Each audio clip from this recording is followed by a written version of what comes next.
Donc, dans cette correction, on va essayer de reprendre ces deux exercices et expliquer leur mise en œuvre de manière assez claire. Donc, pour le premier exercice, la création d'un composant dynamique. Donc, pour commencer, bien sûr, vous avez créé un service Angular nommé Product Service.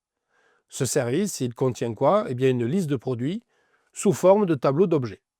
Chacun a par exemple un identifiant et un nom. Donc, maintenant, ce tableau, il est exposé. Bien, via quoi? Via une méthode accessible depuis vos composants. Donc maintenant, vous allez créer un composant autonome qui va s'appeler ProductXComponent, qui lui va injecter ce service.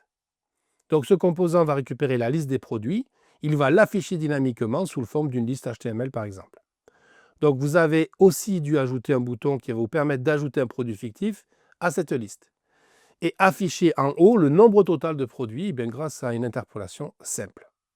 Donc lors de la mise en œuvre, vous avez pu tester dans le navigateur que la liste s'affiche correctement et que chaque ajout met bien à jour ce compteur.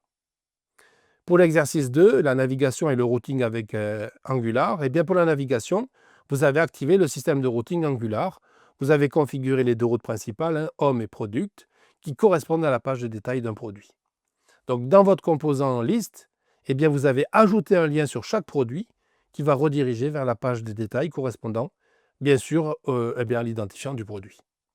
Vous avez ensuite créé un composant, Product Detail Component, qui est autonome, qui va utiliser le service ActivateRoute. Donc ce composant s'affiche dynamiquement.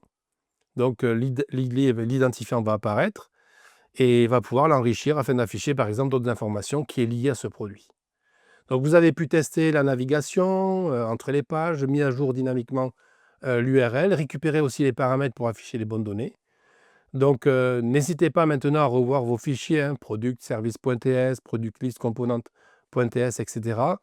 Revoir aussi votre configuration de routing et vous verrez que cette approche vous permettra d'expliquer clairement leur fonctionnement, de le comprendre sans avoir à surcharger vos codes. Donc, n'oubliez pas de les tester et d'observer bien sûr les composants en temps réel. Pour terminer maintenant ce chapitre, vous retrouverez un QCM afin de tester votre compréhension globale du cours. Prenez le temps d'aller le faire maintenant.